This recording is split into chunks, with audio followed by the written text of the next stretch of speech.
মায়ের কষ্টটা অটবি বোঝে। সেদিন বিয়ে করার পরও কোথাও যেন একটু খারাপ লেগেছিল তার।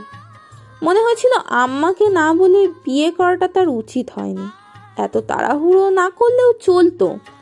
কিন্তু সে এও জানে সেদিন বিয়ে না করলে অটবি হয়তো তৃষ্টানকে আর কখনো পেত না, হারিয়ে ফেলতো চিরদিনের জন্য। সে ভয় থেকেই অটবি একটু স্বার্থপর হয়েছে, শুধুমাত্র নিজের চিন্তা করেছে। নিজের ভালোর জন্য, সামান্য সুখের জন্য স্বার্থপর হওয়াটা কি পাপ?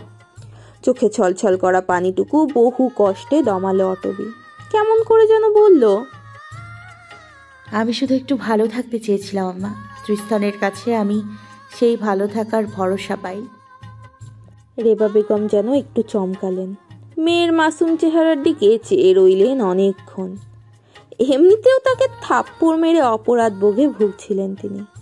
বাপ মারা যাওয়ার পর মেয়েটা তো তার কম কষ্ট করেনি, বরং তিনিই বেশি অধিকার দেখিয়ে ফেলেছিলেন। মেয়ে বড় হয়েছে, তার নিজের মত আছে, জীবন আছে। তবুও কোথাও যেন অল্প অভিমান আর দুঃখের চট রয়েই যায়। পানের জিনিসপাতিগুলো একে একে গুছিয়ে উঠে দাঁড়ালেন রেবা বেগম। রান্নাঘরে অনেক কাজ পড়ে আছে, তার নাস্তা বানাতে হবে। চলে যেতে যেতে তিনি আবারও বললেন, ছেলেটাকে একবার আসতে বলিস। বিয়ে যেহেতু হয়ে গেছে, তোকে আর এখানে রাখা উচিত হবে না। অটবি থমকালো, ভরকালো। ভেবে পেল না তার কি এখন খুশি হওয়া উচিত, প্রচন্ড খুশিতে লাফানো উচিত। কিন্তু সে তো তা পারছে না। ঢের বুঝতে পারছে রেবা বেগম এখনো কষ্টে আছেন, অভিমান করে আছেন তার উপর। মায়ের এহেন বিষাক্ত অভিমানে অটবি কি করে খুশি হবে, আনন্দ করবে? সে তপ্ত নিঃশ্বাস ফেলল, পাটি মুড়িয়ে গুছিয়ে রাখলো, অন্যমনস্ক হলো। তার জীবনে আনন্দ বলতে কিছু নেই। যা আছে সব কালো কালো ধোয়া, স্পষ্ট অন্ধকার। বাবা মারা যাওয়ার পর কখনো বিশেষ কোনো স্বপ্নও দেখা হয়নি অটবির। কিন্তু তৃষ্টান যখন তার জীবনে এলো, ভুলে ভুলে একটা অবাস্তব স্বপ্ন দেখে ফেলেছিল সে। ভয় পেয়েছিল তা কখনো সত্য হবে না। অথচ এখন যখন স্বপ্ন পূরণ হলো, এখনো অটবি ভয় পাচ্ছে। ভয়ে ছিটিয়ে যাচ্ছে সে প্রচন্ডভাবে। কি ভীষণ বিচ্ছিরি ব্যাপার। ঘড়িতে তখন সকাল 11টা বেজে 15 মিনিট। সোফায় বসে তৃষ্টানকে চোখ ঘুরিয়ে ঘুরিয়ে দেখছিল অটবি।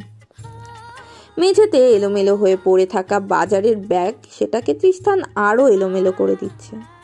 সবকিছু ঘোটাঘুটি করা শেষে তৃষ্টানের ছোট্ট প্রশ্ন, কি খাবে, কি বানাবো? আপনি এখন রান্না করবেন? তৃষ্টান হঠাৎ একটু এগিয়ে এলো। গালে থেকে লেগে থাকা হালকা অশ্রুর দাগ বুড়ো আঙুলের চাপে মুছতে চাইল যেন। পরপরই আচমকা গালে ঠোঁটের স্পর্শ এঁকে সরে দাঁড়ালো সে। তড়িৎ স্পর্শ, অথচ স্পর্শের রেশ বেশ দীর্ঘ। হতভম্ব অটবি কয়েক নয়ন ঝটপট তাকালো, অথচ তৃষ্টান তখনও নির্বিকার, নির্লিপ্ত। যে এনার্জি নিয়ে কাঁদছিলে এতক্ষণ, তো ক্ষুধা লেগে যাওয়ার কথা, ক্ষুধা লাগেনি? বলতে বলতে বাজারের ব্যাগ থেকে ডিমগুলো আলাদা করে রাখতে লাগলো তৃষ্টান। আবারও বলল, এভাবে কাঁদছিলে কেন অটবি? মনে তো হচ্ছিল গলা ফাটিয়ে এক্ষুনি বলবে, আমাকে দিয়ে আসুন তো তৃষ্টান, বিয়েটে বাদ, আমি আপনার সাথে থাকতে পারবো না। চুমুর রেশটুকু কাটাতে অল্প সময় নিল অটবি। ধাতস্থ হলো। তৃষ্টানের বলার ঢং দেখে ভ্রু কুচকে শুধালো, বিদায়ের বেলাতে সব মেয়েরাই কাঁদে, সেটা এইভাবে বলার কি আছে? বিদায়ের বেলাতে মেয়েরা, মা বাবা, ভাই বোন, যত গোষ্ঠীর মানুষ আছে ওদের ধরে ধরে কাঁদে। তোমার মা বোনের সামনে তো তোমার চোখ দিয়ে এক ফোঁটা পানি বেরোলো না। পুরো রাস্তাতেও চুপচাপ ছিলে, কেঁদেছ এই জঙ্গলে আমার বুক ভাসিয়ে। নতুন ইস্ত্রি করা শার্ট অটবি, কি করলে বলো তো? অটবি আশ্চর্য হলো, বড় বড় চোখে চেয়ে অভিযোগ জানালো, আপনি তখনও শার্ট নিয়ে আমাকে 100টা কথা শুনিয়েছিলেন, এখনও আপনি সেই শার্ট নিয়েই পড়ে আছেন। সমস্যা কি তৃষ্টান? শার্টটা কিন্তু আমি একদম ছিঁড়ে ফেলবো। No, your highness, you will be in big trouble if you tear up my shirt when I am still wearing it. মাছি তাড়ানোর মতো করে চলে গেল তৃষ্টান রান্নাঘরে। কি বানাবে কে জানে। কয়েকটা ডিম আর ডাল নিয়ে গেছে রান্নাঘরে। 5 মিনিট গড়ালো, 10 মিনিট গড়ালো, লোকটার আর দেখা পাওয়া গেল না। বসে বসে অলস সময়টাতে আর এক দফা ঘরের আনাচে কানাচে দেখতে লাগলো অটবি। একটু দূরে তার জামা কাপড়ের ব্যাগ পড়ে আছে। এগুলো সে কোথায় রাখবে? তৃষ্টানকে জিজ্ঞেস করা দরকার। দৈবাত সরোজের কণ্ঠ শোনা গেল। আরে অটবি আপু যে একেবারে চলে আসছেন নাকি? অটবি নজর ফেরালো। তৃষ্টানের ঘর থেকে মাত্র ঘুম শেষে উঠে এসেছে সরোজ। চোখে মুখে এখনো তন্দ্রা তার স্পষ্ট, পরনে ঢিলাঢালা প্যান্ট গেঞ্জি। সরোজকে দেখেই অটবি একটু বিরক্ত হলো। কটা বাজে সরোজ? এত বেলা পর্যন্ত কে ঘুমায়? সরোজ মাথা চুলকালো। তনয় আপু তো ঘুমায়। ও ঘুমাতেই পারে, ওর কি তোমার মতো লেখাপড়া আছে? আর এক দফা মাথা চুলকালো সরোজ। বোকা হেসে আবারও একই প্রশ্ন ছুড়ল। একেবারে চলে আসছেন আপু? সাথে কাউরে আনেন নাই? কাকে আনবো? তুমি কি নলিকে এক্সপেক্ট করেছিলে? প্রশ্নটা একটু গভীর কণ্ঠে শুধাতেই মাথা নাড়ালো সরোজ। এদিক ওদিক লাগাতার দাঁত দিয়ে জিভ কামড়ে দৃঢ়তা নিয়ে বলল, না না, তা করবো কেন, এমনি কইতেছিলাম যদি কাউরে আনেন। সরোজ আর দাঁড়ালো না, ছুট লাগালো সেই রান্নাঘরেই। ঘণ্টাখানেক যেতে না যেতেই খিচুড়ি নিয়ে হাজির হলো তৃষ্টান। এটুকু সময় অটবি বসে বসে গল্পের বই পড়ছিল। সরোজ দিয়ে গেছে। খাবার আসতেই খিচুড়ির মন ভোলানো ঘ্রাণে মনটা আনন্দে ভরে উঠল অটবির। ভই রেখে ডাইনিং টেবিলের কাছে গিয়ে দাঁড়ালো। খিচুড়ির সাথে ডিম ভাজা, বেগুন ভাজা আর আচারও আছে। সরোজ তখন তনয়াকে ঘুম থেকে ডাকতে চলে গেছে। অটবি বলল, সব কাজ কি আপনারা ছেলেরাই করবেন? আমাকেও কিছু করতে দিন, আমার এভাবে বসে থাকতে ভালো লাগছে না।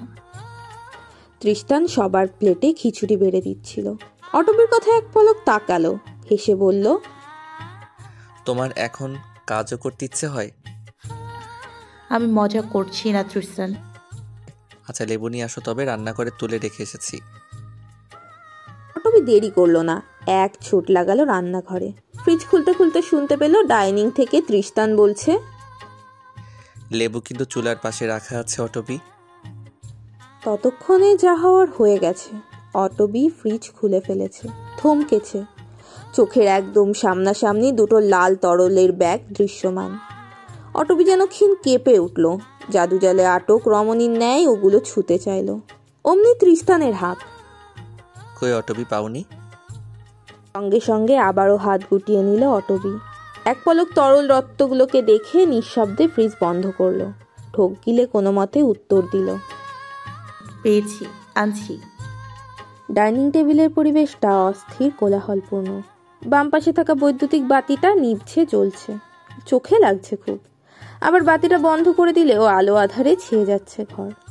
বাধ্য হয়ে খাওয়া ছেড়ে উঠে দাঁড়ালো তৃষ্টান।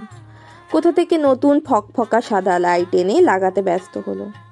অটবি তখনও রক্তের বিষয়টা নিয়ে স্বাভাবিক হতে পারছিল না। হাজারো প্রশ্নে মিইয়ে যাচ্ছিল বারবার। ভেতরে তার অন্তরাত্মা শুকিয়ে চৌচির ভঙ্গুর ভীতু, অথচ মুখ গলিয়ে কথা বেরোচ্ছে না। খুব জানতে ইচ্ছে করছে এমন কঠিন জিনিস তৃষ্টানের কাছে কেন, তাও আবার ফ্রিজে। ভাবনাগুলো মস্তিষ্কে জট পাকালো। শরীরের কাপড় নিয়ন্ত্রণে রেখে তৃষ্টানকে একাধারে দেখে চলেছে অটবি। আচমকা শুনতে পেল সরোজ ঠাট্টা সুরে বলছে, কি অটবি আপু, বাইরে এত কি দেখো? পাশে থাকা তনয়া খাওয়া থামালো। সরোজের দিকে বড় বড় চোখে চেয়ে অবাক কণ্ঠে বলল, ও মা, তুমি জানো না কেন? প্রশ্নের ঢঙে বেশ মজা পেল সরোজ। জিজ্ঞেস করলো, কেন তাকায়? তাকায়? বউ তো তার বরের দিকে তাকাবেই। ওদের নতুন নতুন বিয়ে হয়েছে, ওদের প্রেম প্রেম পায় না। কথাটা শোনা মাত্রই হু হা করে হেসে ফেলল সরোজ, গা কাঁপিয়ে অনেকক্ষণ। হাসতে হাসতে আবার প্রশ্ন ছুড়ল, তুমি তো দেখি অনেক প্রেমের ব্যাপারে জানো, হ্যাঁ? তা কয়টা প্রেম করছিলা? আমি তো প্রেম করিনি, বিয়ে করেছি। কেন, তুমি জানো না ভাইয়া তোমাকে বিয়েতে দাওয়াত দেয়নি?